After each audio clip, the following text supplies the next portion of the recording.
Hola, hola queridos hermanos, queridos amigos, ¿cómo estás? ¿Cómo están ustedes? Es una alegría poder compartirles una pequeña reflexión en esta ocasión, en este video.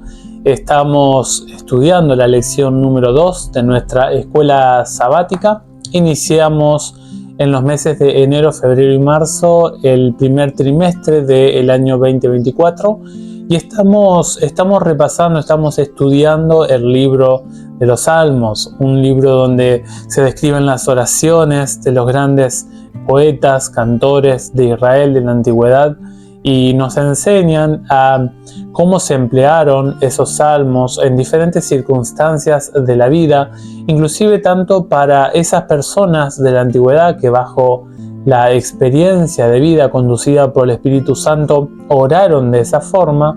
Así también lo usó el Señor Jesús junto con los apóstoles y obviamente que nos ayudan a nosotros en la actualidad para saber cómo orar, qué significa hablar con Dios, qué podemos hablar con Dios, cómo hacerlo de la forma correcta. A veces tenemos muchas metodologías, tenemos muchas estructuras y uno ve en los salmos cómo esas estructuras se rompen, y eso es alguno de los salmos que estamos estudiando en esta semana.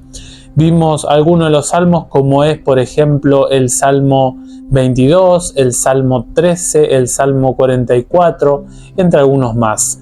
Es decir, que nosotros cuando miramos la lección de esta semana, que se titula Enséñanos a orar, es porque en los salmos encontramos estas guías, estas directrices para poder hablar con Dios de una forma correcta, y mucho más cuando aprendemos de memoria los salmos. Sabes que esos pasajes te vienen a la mente en circunstancias de la vida, del día a día, que te pasa a vos, que te llega a vos, y eso es lo lindo de los salmos.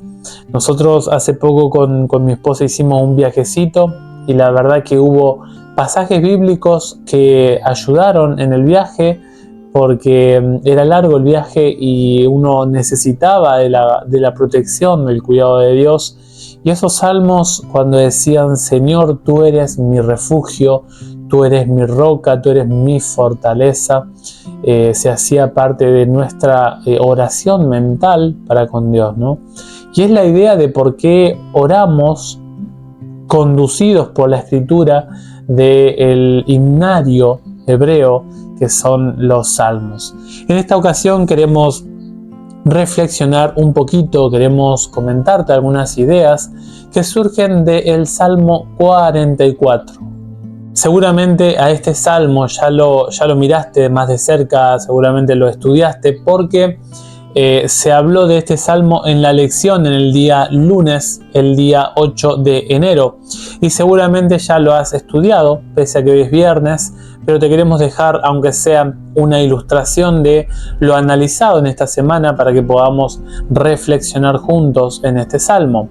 Este salmo, obviamente que no lo vamos a leer todo, porque vos lo podés hacer en tu casa, pero sí nos gustaría que podamos, aunque sea, extraer la estructura de este salmo y poder sacar algunas lecciones prácticas que nos da este salmo para este video.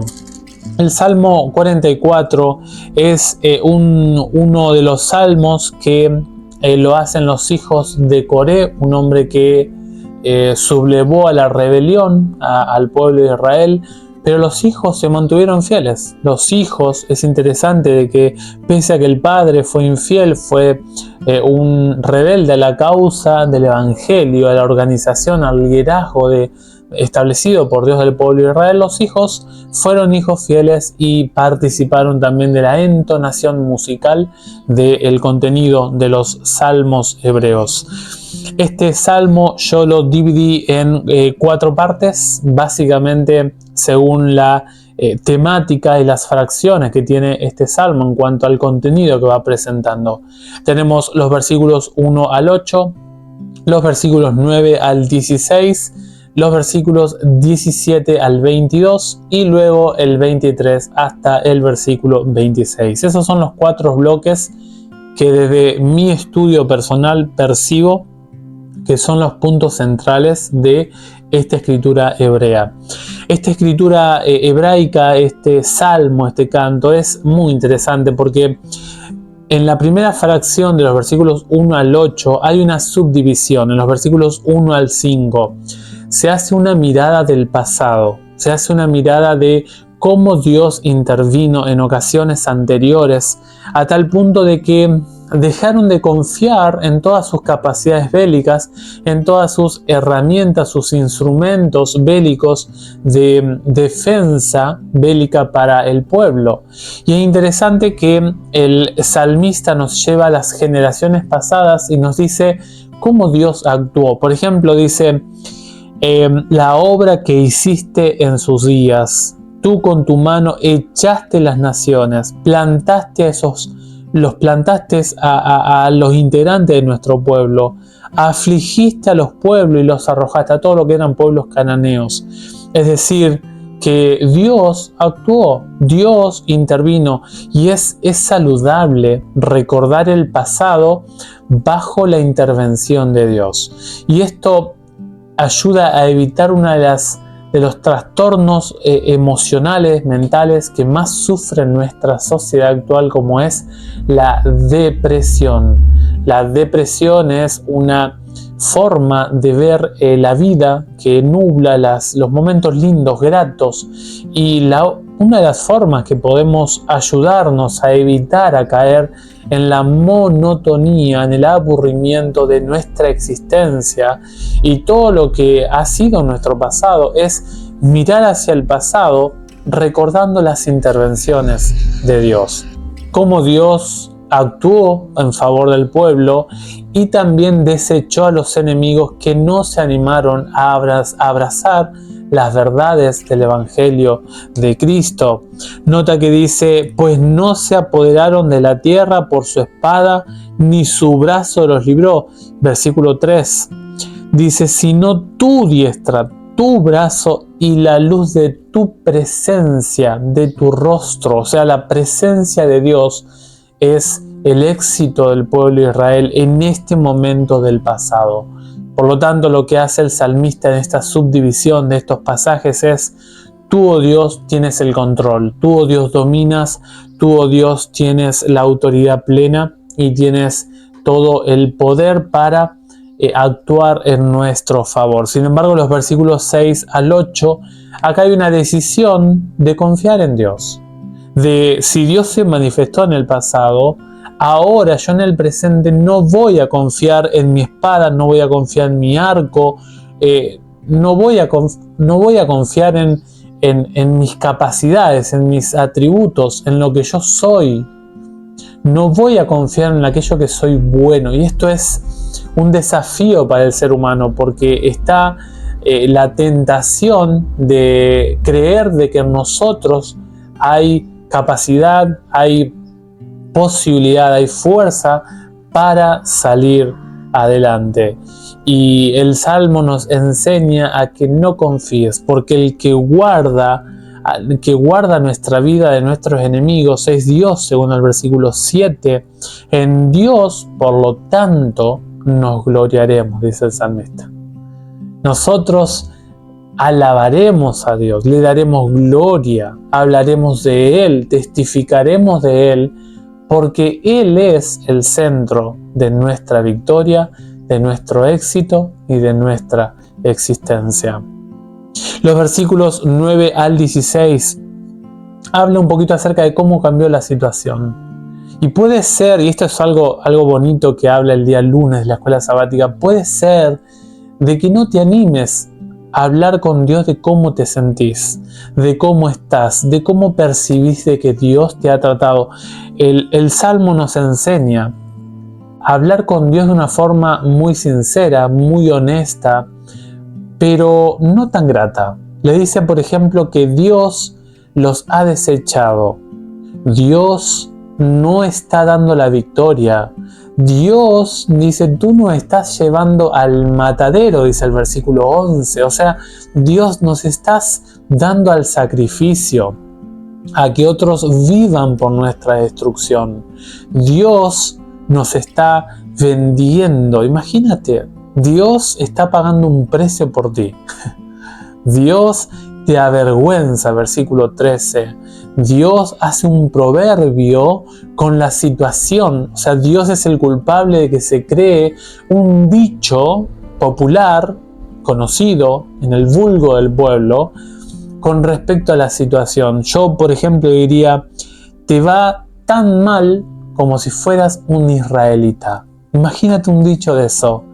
Cuando a alguien le iba mal, colocaban a Israel como el símbolo para representar a ese que le iba mal. Por lo tanto, acá se describe la realidad presente de la situación caótica que estaba pasando el pueblo. No está mal el hacer reclamos ni hacer una descripción de la situación a los oídos de Dios. No está mal eso. No es incorrecto de que te desahogues, de que rompas estructuras, de que te animes a cuestionar a Dios, obviamente no de forma irrespetuosa, pero en oración íntima, de que hables de una forma más directa con Él, de una forma más menos cuadradita, por así decirlo, sino hablar de forma clara, de forma concisa. Dios, yo siento que estás haciendo de que otro se beneficie de mi situación. Dios, ¿sientes vergüenza acaso de mí? Me estás dejando mal, Dios. Estás quitando mi dignidad. Eso es lo que le estaba diciendo el salmista a Dios. No era algo sencillo lo que le estaba diciendo el salmista a Dios, sino que le está cuestionando la situación. No está mal de que lleguen a los oídos de Dios tu clamor de tu situación en el presente. Los versículos 17 al 22 son muy interesantes. Para mí es el corazón del Salmo. ¿Por qué? Porque acá te da la razón de por qué el salmista reclama a Dios. La razón de por qué está en esta situación y lo mira de una forma quizá injusta. ¿Por qué? Porque hay solamente dos razones, según la Biblia, cuando a nosotros nos pasan cosas. El cristiano no está exento de que le pasen cosas, pero acá me da la respuesta de por qué a veces nos pasan cosas a nosotros. Y esto es algo que nos debe dar consuelo, que nos debe dar tranquilidad. Y es un argumento extremadamente sólido que da la Biblia. Cuando te va mal la cosa, cuando te están pasando cosas, es solamente, y sobre todo cosas malas, es solamente o estás haciendo mal las cosas, estás desobedeciendo a Dios, estás transitando un camino que Dios no aprueba y la consecuencia de esas malas decisiones, alejado del consejo divino, te está llevando por ese camino, o estás sufriendo un golpe colateral de vivir en un mundo de pecado en el que ronda un ser maligno que detesta al que quiere ser fiel, junto con sus ángeles secuaces malignos caídos, que este mundo de pecado te va a afectar de una u otra forma porque estamos en este mundo de conflicto moral, de conflicto espiritual. Ahora, ¿cuál es la razón? El pueblo no había sido infiel a Dios, o al menos haciendo una descripción generalizada del término pueblo. Quizá había algunos que estaban en infidelidad, pero el salmista dice, tu pueblo no ha abandonado tu pacto, Dios. No se ha echado atrás, no ha pervertido su corazón, se ha mantenido fiel a ti. Y además le dice, Señor, allí en el versículo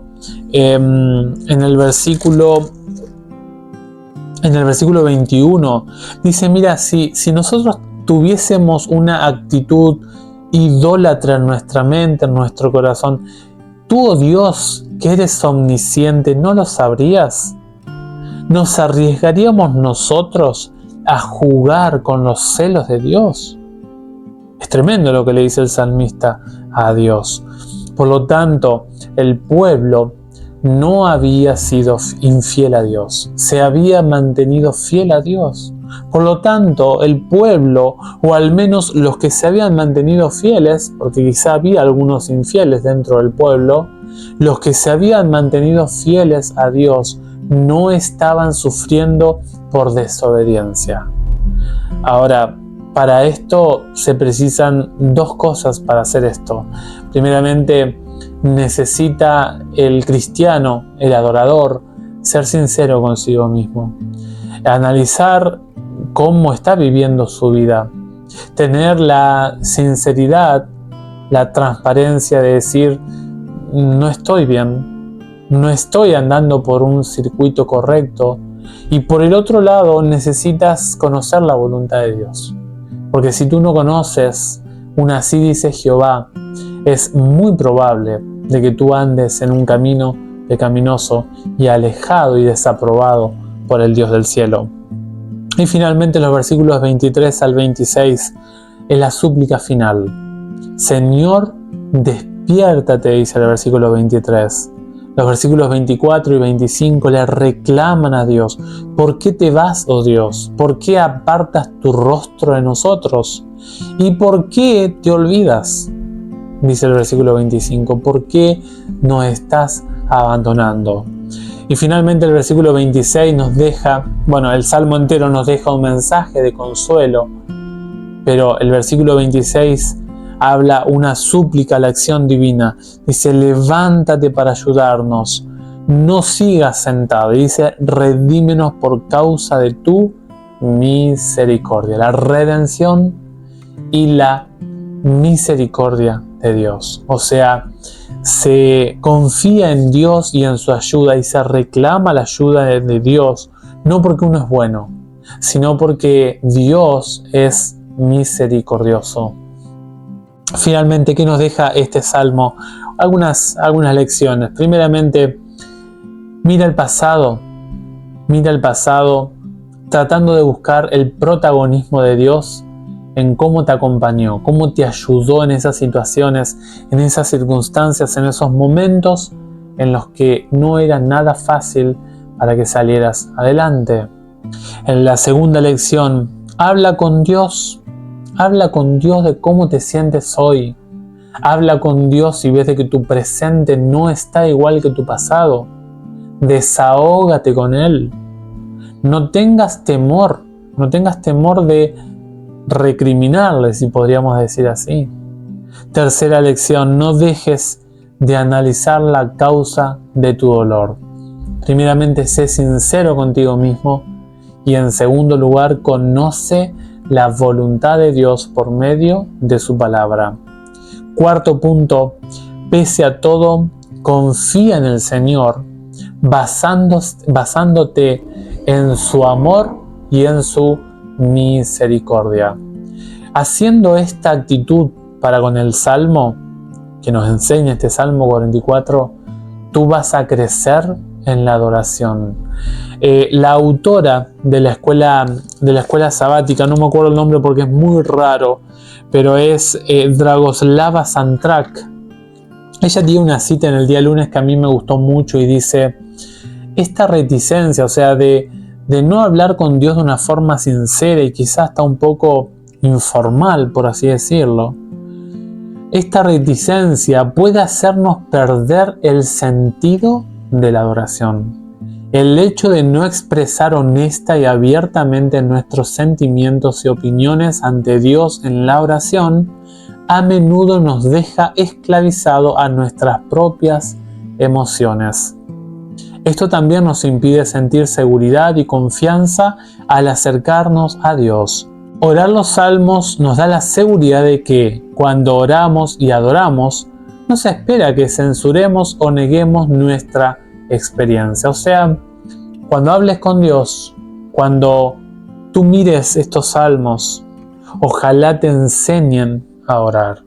Enséñanos a orar por medio de cómo oraron estos hombres de Dios en los salmos. Que Dios te bendiga ricamente y nos vemos, si el Señor lo permite, en algún otro videito. Chau, chau.